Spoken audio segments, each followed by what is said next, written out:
Amados hermanos, continuamos nuestro recorrido por el Evangelio de Marcos. Hoy nos toca iniciar el capítulo 5. Si me pueden acompañar, Marcos capítulo 5.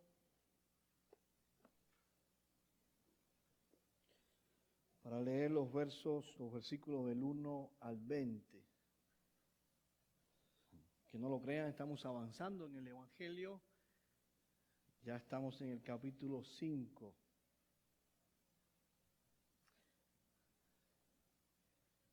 Con el mensaje de la próxima semana cerramos la temporada 3, la tercera temporada, y luego comenzamos la cuarta temporada de esta serie que se titula Identidad y propósito de Jesús. Pues de eso se trata el Evangelio, de quién es Jesús, de su identidad, es Dios hecho hombre, y de su propósito, ¿a qué vino? Vino a buscar y a salvar lo que se ha perdido. Marcos capítulo 5. Y llegaron al otro lado del mar, a la tierra de los Gadarenos. Y cuando él salió de la barca, enseguida vino a su encuentro de entre los sepulcros un hombre con un espíritu inmundo, que tenía su morada entre los sepulcros, y nadie podía ya atarlo ni aún con cadenas. Porque muchas veces había sido atado con grillos y cadenas, pero él había roto las cadenas y destrozado los grillos, y nadie era tan fuerte como para dominarlo.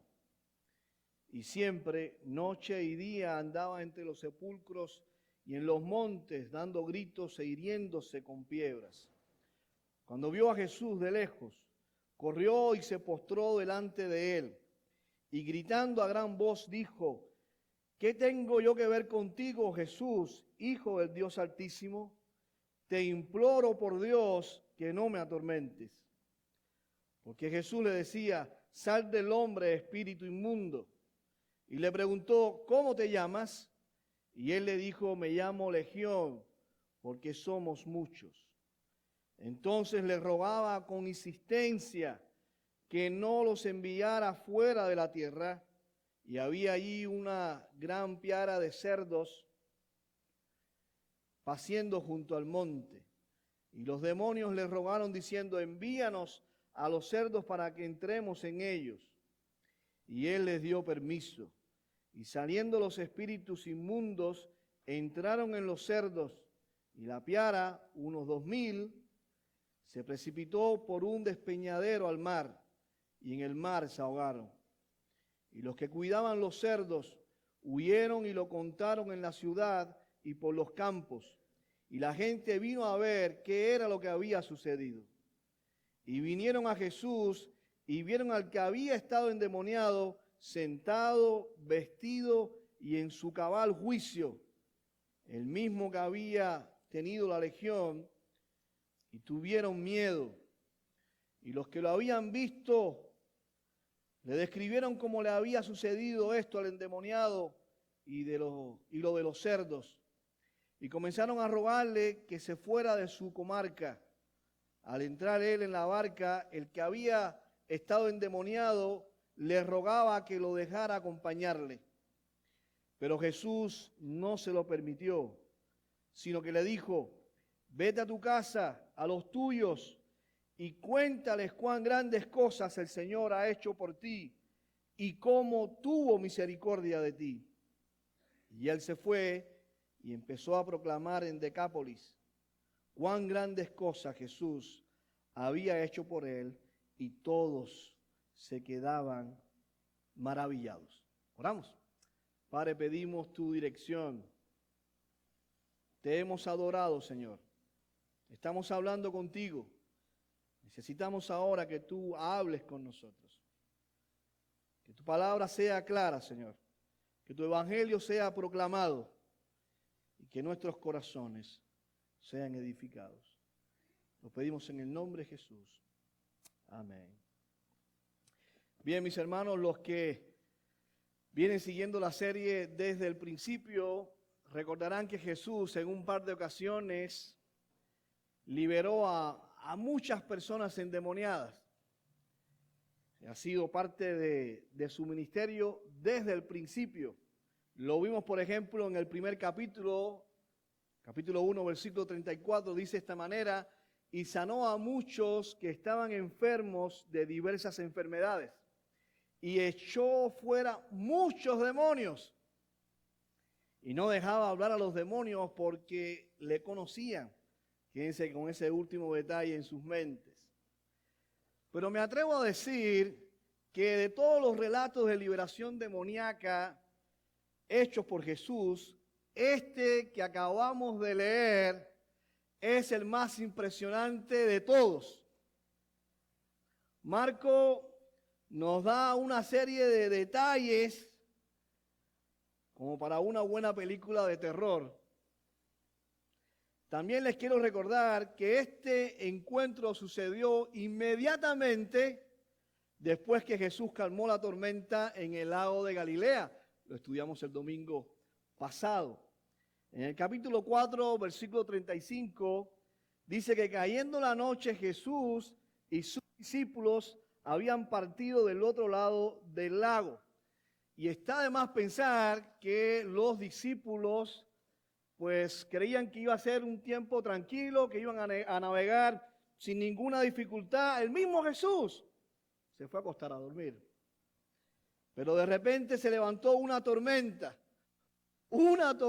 mis hermanos, que posiblemente nunca antes habían experimentado estos discípulos, que por cierto algunos eran pescadores y marineros, pero dice que se llenaron de miedo,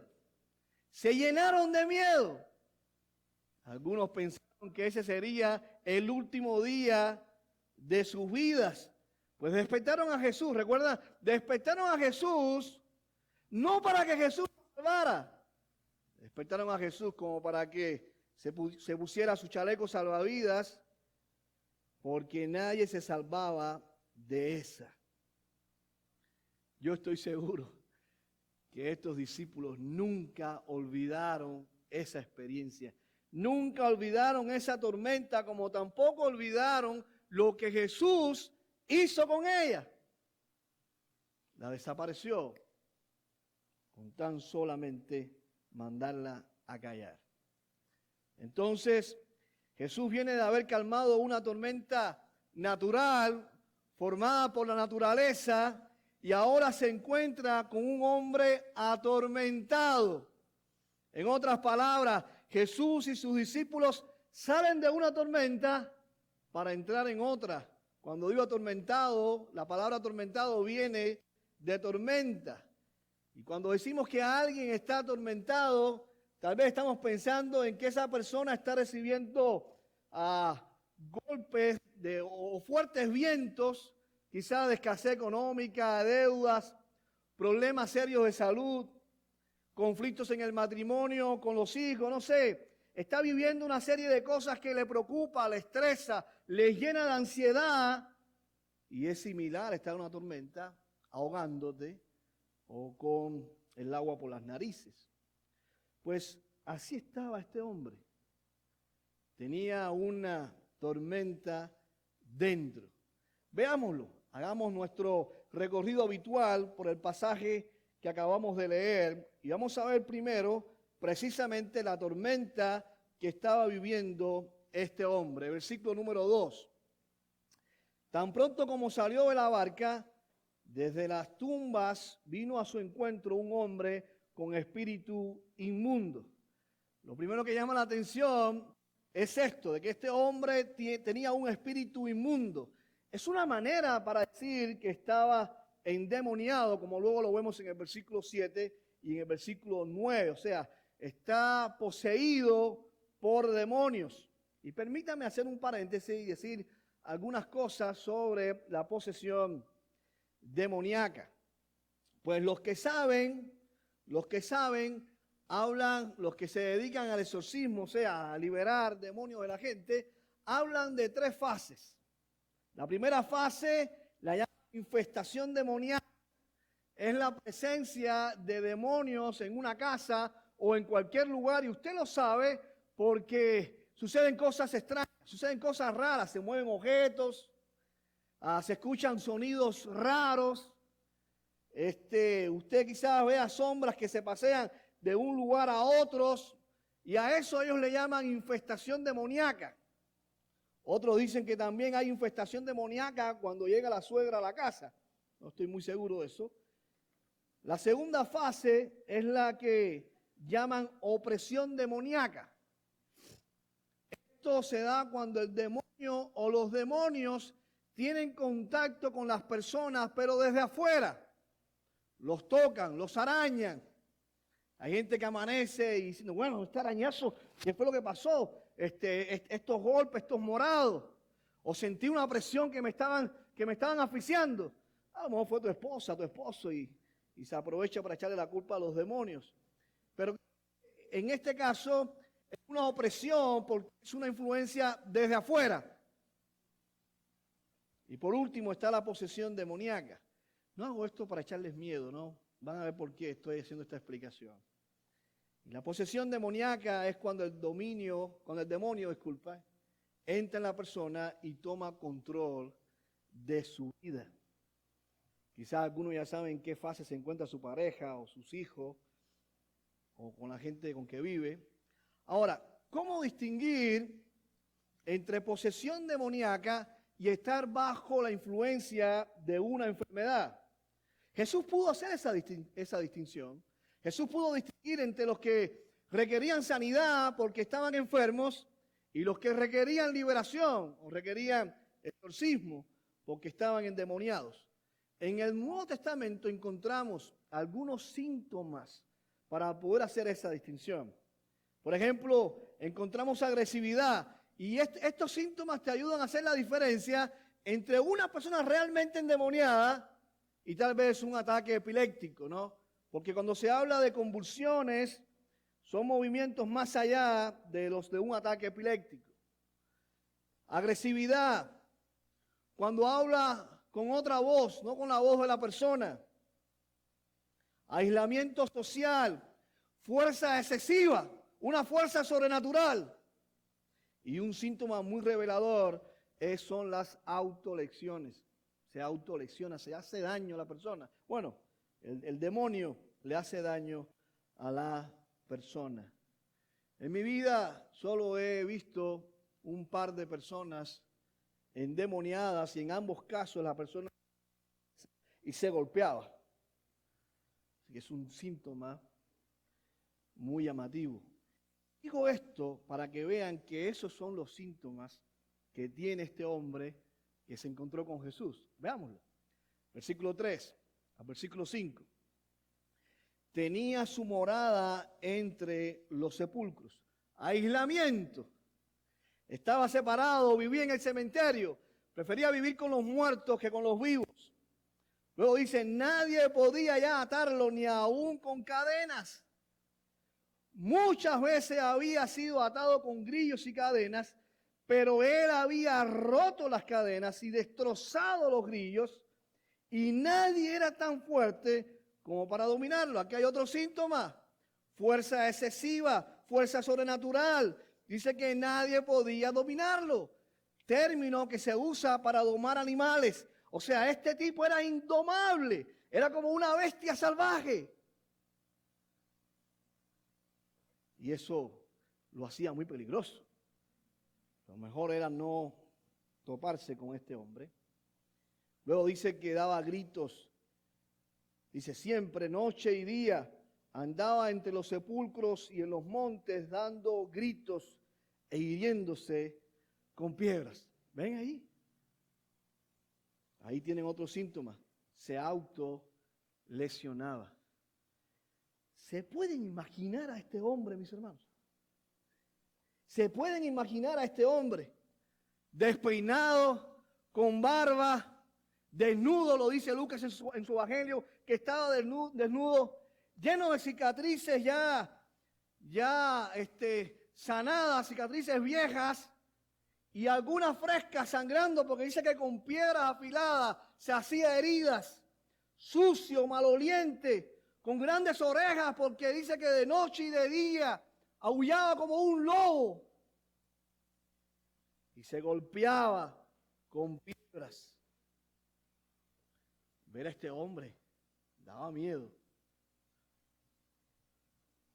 pero también daría mucha tristeza, ¿verdad?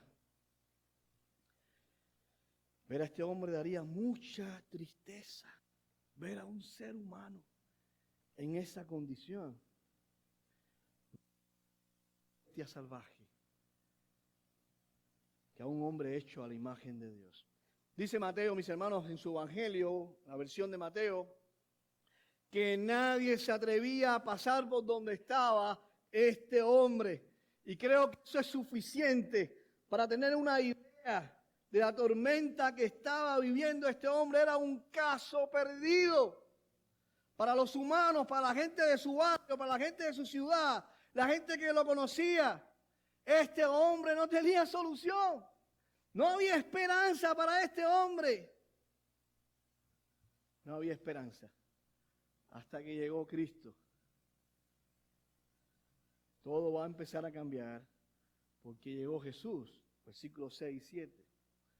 Al ver a Jesús de lejos, corrió, cayó sobre sus rodillas delante de él, delante de Jesús.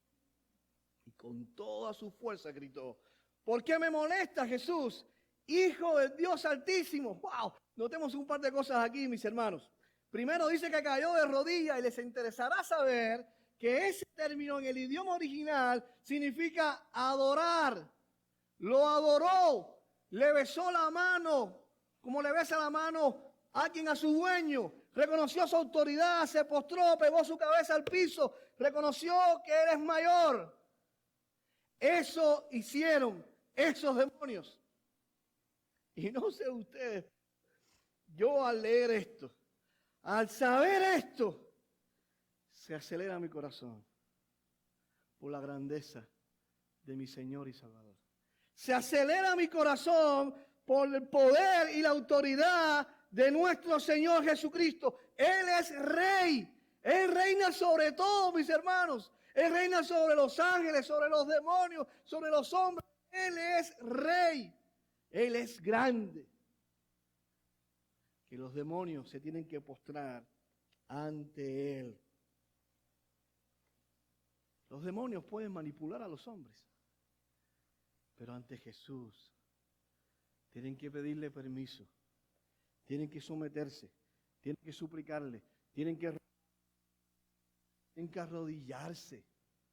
Ante Jesús los demonios tienen que adorar. Y lo dice Pablo. Pablo en Filipenses 2, 9 al 11, recuerden este gran canto.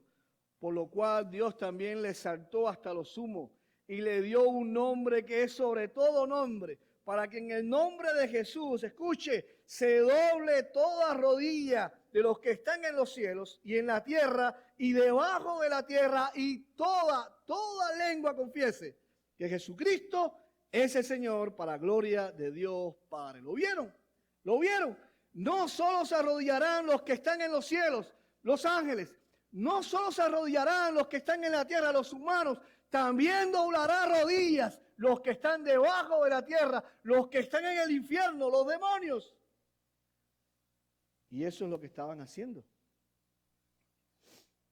Eso es lo que estaban haciendo. Cayeron postrados ante Jesús y confesaron que Él es el Hijo del Dios Altísimo. Ese es nuestro Señor.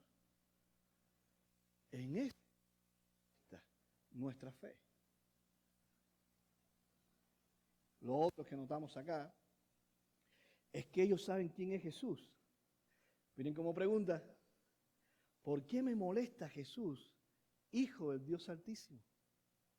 Ellos saben que Jesús es la segunda persona de la Trinidad. Si le ponemos un examen de teología, estos demonios van a sacar un A más, mis hermanos. No necesitan el curso de Cristología de Quid Dallas. Ellos saben mejor que los propios discípulos de Jesús quién es Jesús. Esta gente sí sabe de qué se trata esta serie. Esta gente sí sabe cuál es la identidad de Jesús. Esta gente sí sabe cuál es el propósito de Jesús. Jesús es el Hijo del Dios Altísimo. ¿Y a qué vino? Vino a someternos, vino a atormentarnos. Es lo que están diciendo. Esta gente sabía. mucho antes que el apóstol Juan escribiera lo siguiente en su primera carta. Para esto apareció el Hijo de Dios, para deshacer las obras del diablo. ¿A qué vino Jesús? Ahí tienes una respuesta. Y ellos lo sabían. Para esto apareció el Hijo de Dios, para deshacer las obras del diablo. Ellos sabían que sus días estaban contados. Por eso hacen esa pregunta. En Mateo, la pregunta tiene un detalle muy interesante, porque preguntan así: ¿has venido para atormentarnos antes de tiempo? Antes de tiempo, o sea, hasta buena escatología tenían los demonios. Los demonios sabían los tiempos, mis hermanos. Sí, Jesús, sabemos quién eres. Viniste a destruirnos, viniste a atormentarnos, pero todavía no es el tiempo, Jesús, te estás adelantando. ¿Qué pasa, Jesús? Sabemos cuál es el fin de nosotros, pero no es ahora. Hasta eso, ¿verdad? Ellos están condenados por toda la eternidad y lo saben. Por eso le dicen, por eso le ruegan, por eso le suplican que no los atormentes. ¿Saben qué significa eso? Que los demonios están diciéndole a Jesús, no nos atormentes antes de tiempo. Están diciéndole a Jesús que no los mande al abismo, que no los mande al infierno. Por si usted no lo sabía, el infierno es un lugar de tormento. El infierno no es el paraíso del diablo, mis hermanos. El infierno no es la casa del diablo. Lamentablemente el arte, la literatura, la pintura, el cine y hasta los chistes nos presentan a Satanás en el infierno como si estuviera en su casa. Está en su casa, aquí está, él es el mero del infierno. Él espera que llegue la gente para castigarlos. No. El diablo no es el soberano del infierno. Dios es el soberano del infierno. El diablo no quiere ir para el infierno, porque el infierno es un lugar de castigo para el diablo y sus demonios. Ellos no están contentos con eso. Los que menos quieren ir al infierno es el diablo y sus demonios. Por eso le están suplicando a Jesús que no los mande para allá. No tenemos la idea de que está en su casa y en su paraíso. El relato sigue, el versículo 9. Entonces Jesús le preguntó, ¿cómo te llamas? Y él contestó, me llamo Legión, porque somos muchos los que estamos dentro de este hombre. Jesús le preguntó su nombre y él le respondió, Legión. Creo que ustedes saben que Legión es una compañía que se compone de miles de hombres, de miles de soldados, hasta 6.000 soldados. Algunos creen que eran 2.000 demonios los que estaban dentro de este hombre por la cantidad de cerdos. Cuando salieron de él, pues cada uno agarró un cerdo. No lo sabemos. Lo que sí sabemos es que esta es la única ocasión que Jesús le pregunta a un endemoniado, a un demonio, su nombre. ¿Por qué lo hizo? ¿Por qué lo hizo? Creo que hay una simple razón, mis hermanos. Demostrar su poder sobre el reino de Satanás. Jesús no solamente tiene autoridad con un pobre demonio solitario, tiene autoridad aún por encima de un ejército de ellos, a miles de ellos, no importa cuántos sean, muchos o pocos, están bajo el control de su voluntad soberana y el poder incomparable de Jesús. Versículo del 10 al 13. Entonces los espíritus malignos les suplicaron y otra vez a un lugar lejano. Sucedió que había una gran manada de cerdos alimentándose en una ladera cercana. Envíanos a esos cerdos, suplicaron los espíritus. Déjanos entrar en ellos, déjanos entrar en ellos. Entonces Jesús les dio permiso. Los espíritus malignos salieron del hombre y entraron en los cerdos, y toda la manada de unos 2.000 cerdos se lanzó al lago por el precipicio y se ahogó en el agua. Es una petición extraña la que hicieron estos demonios, y no queremos especular acá. El punto, repito, El punto es que tienen miedo de que Jesús los envíe al infierno y tienen que buscar una salida rápida, una alternativa rápida. Y otra cosa es que no pueden hacer nada sin permiso. Wow. Tienen que pedirle permiso a Jesús. Lutero decía que el diablo es el diablo de Dios. Que el diablo tiene que pedir permiso. ¿Usted recuerda lo que pasó con Job? Él tuvo que pedir permiso para hacerle a Job lo que le hizo. Y seguirá pidiendo permiso, mis hermanos. No puede tocar a ninguno de sus hijos sin el permiso de Dios. Como ven, este pasaje por todos lados es un derroche del poder y la autoridad de nuestro precioso y glorioso Señor y Salvador Jesucristo. Y eso es lo que quiero que nos llevemos en esta mañana.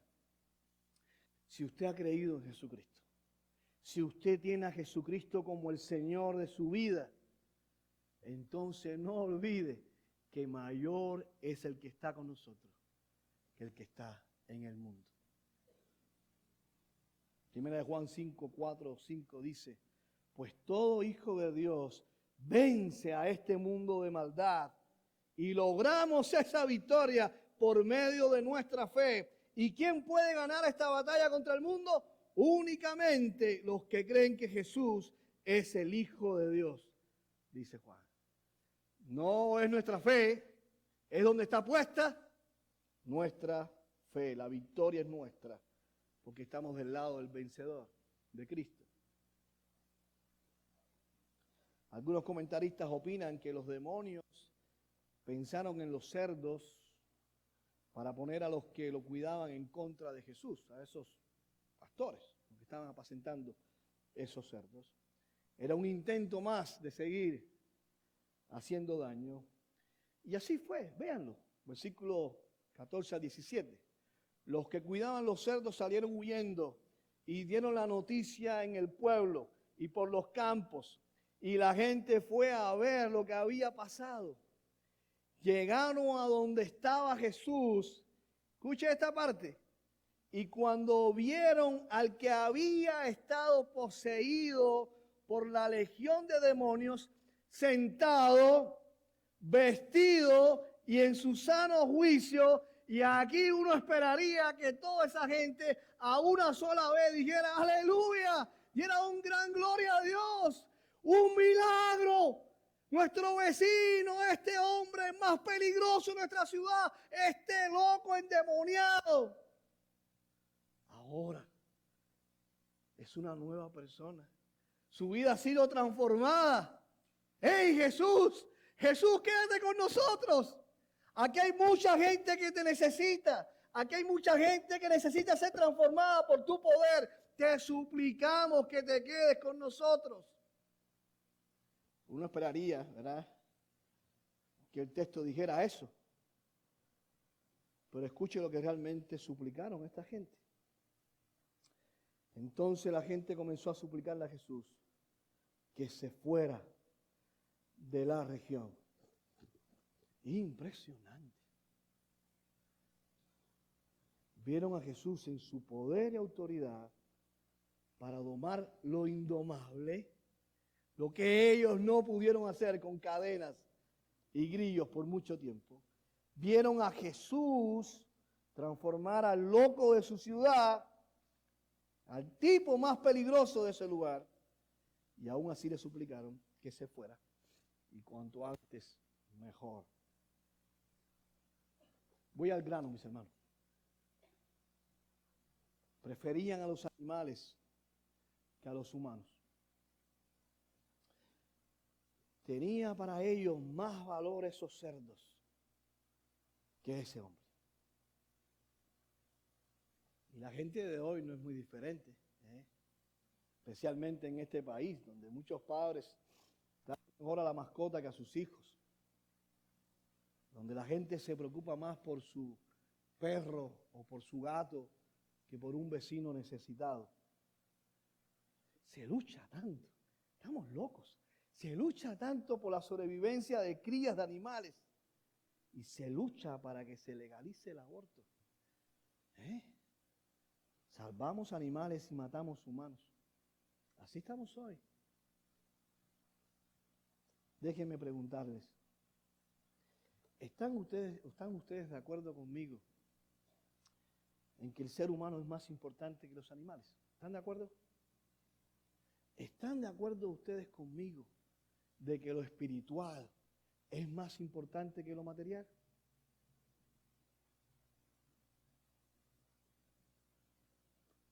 Que ir a buscar, por ejemplo, que ir a buscar a un hermano que no tiene cómo moverse, que no tiene aún transporte, es más importante buscarlo, que venga, que escuche la palabra, que las millas a mi carro.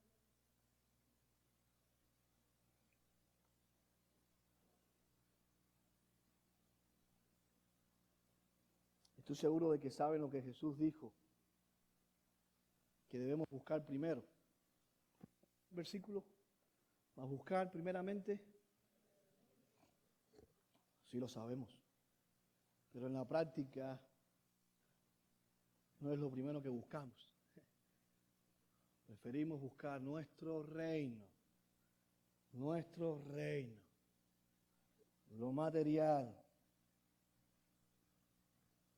material, lo mío, porque creemos que lo mío es lo más importante.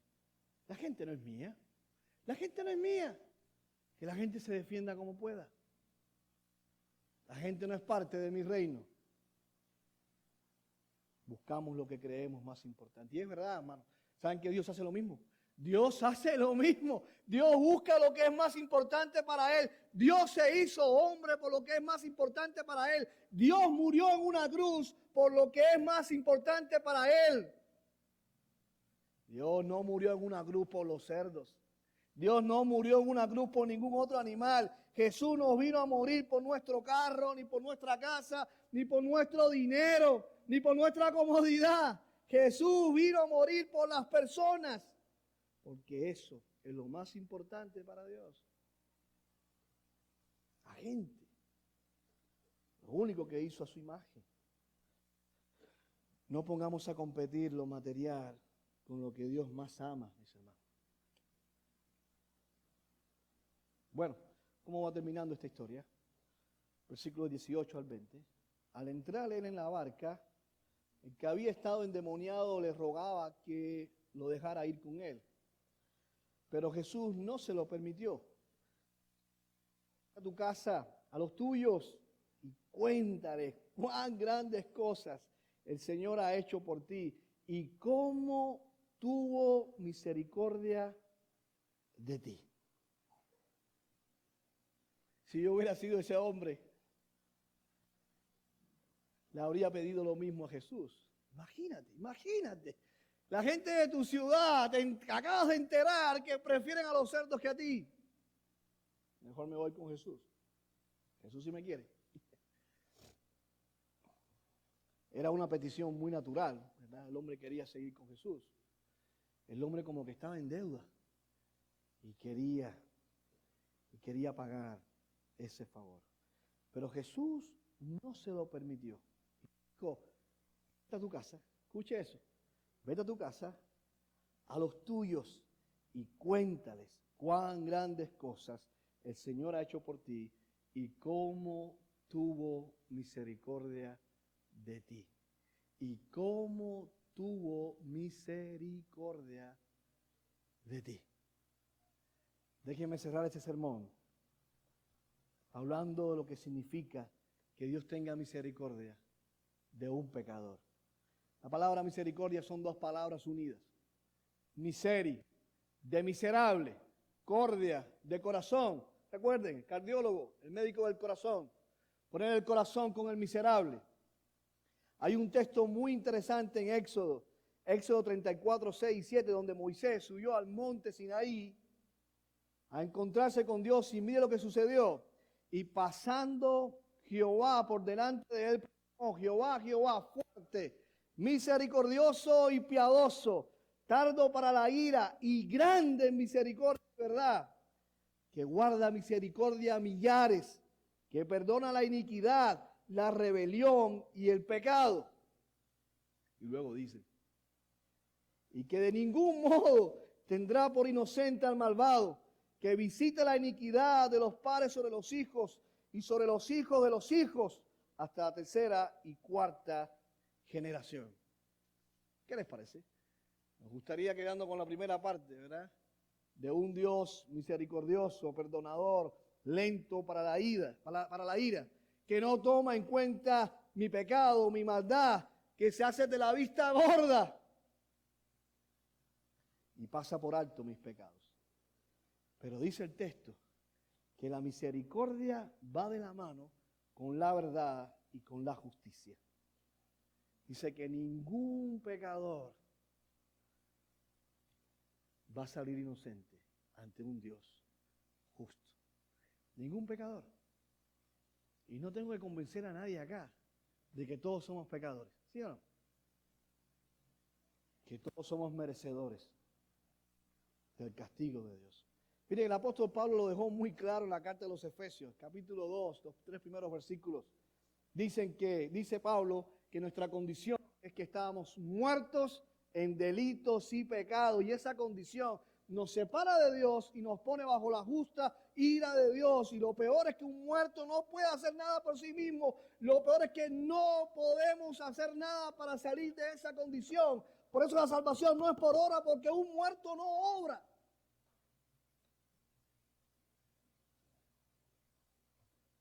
Pero luego llegamos al versículo 4. ¡Wow! Llegamos al versículo 4 y vemos cómo Dios pone su corazón con el miserable. Y dice que es rico en misericordia. Si le vas a contar la fortuna a Dios, si le vas a contar la riqueza a Dios, es en términos de misericordia, no con dólares, no con euros. Las tarjetas de débito y de crédito de Dios están llenas de misericordia. Es lo que está diciendo ahí Pablo, ¿verdad? La moneda de Dios se llama misericordia. Es muy rico en eso. Dice en Efesios. Y por su gran amor, dice que nos dio vida en Cristo. Estábamos muertos y Él nos resucitó por la persona y la obra de Cristo. Mire, cuando Dios vio al hombre en su miseria, no se limitó a decir, wow, qué lástima me da esta persona. Qué lástima me da. Allá Él. No, hermano. Dios solucionó la miseria del hombre. Lo mismo hizo Jesús. Imagina, Jesús llega, ve a este hombre y dice, wow, mira lo que ha caído el ser humano. Mi creación, mira cómo está. Qué lástima me da. Arriba Pedro, Juan, sigan remando. Vamos, no puedo aguantar más. Se me parte el corazón de ver a esta persona así. No. Jesús tuvo misericordia. Puso su corazón con ese miserable y le dio vida. Y transformó su vida. Dios no vio al pecador y dijo, bueno, no voy a tomar en cuenta lo que el hombre ha hecho. Pasaré por alto su pecado y me acercaré a él. No, Dios no puede hacer eso, mis hermanos, porque está en juego su justicia. Está en juego su santidad. Dios, si es justo, si es santo, tiene que castigar el pecado. Y esa es la gran pregunta. ¿Cómo Dios puede perdonar a un pecador y seguir siendo un Dios justo? La respuesta tiene que ver con la misericordia y la justicia. La misericordia y la justicia se encontraron juntas en la cruz del Calvario. Se dieron cita en ese monte. Y de mejor manera no puede ser expresado como lo hace Pablo en 2 Corintios 5:21, al que no conoció pecado, Jesucristo el Santo, el justo, por nosotros lo hizo pecado para que nosotros fuésemos hechos justicia de Dios en Él. Cristo pagó como si hubiese cometido Él todos nuestros pecados. Y al mismo tiempo puso su justicia perfecta en nosotros, como si nunca hubiésemos pecado, para ser vistos delante de Dios como justos. Ese es el Evangelio. Si le dijeron otra cosa, le mintieron, mis hermanos. Si ha escuchado otra cosa por años, le mintieron. Le mintieron. El Evangelio es, nosotros pecamos y Él es castigado. Él vive una vida justa, perfecta. Cuando nos arrepentimos de nuestro pecado y ponemos nuestra fe en Él, Cristo pone su justicia en nosotros y ahora somos vistos justos delante de Dios. No por nuestra justicia, no tenemos ninguna, sino por la justicia de Cristo en nosotros. Eso es misericordia y justicia. Los cristianos somos personas que conocemos nuestra propia maldad. Los verdaderos cristianos reconocemos el pecado que hay en nosotros. Y al mismo tiempo sabemos la paciencia que Dios ha tenido con nosotros. Los verdaderos cristianos sabemos lo mucho que Dios nos ha perdonado, mis hermanos. Los verdaderos cristianos sabemos lo misericordioso que Dios ha sido con nosotros. Y eso es lo que tenemos que proclamarle a otros. Eso fue lo que Jesús le pidió a ese hombre.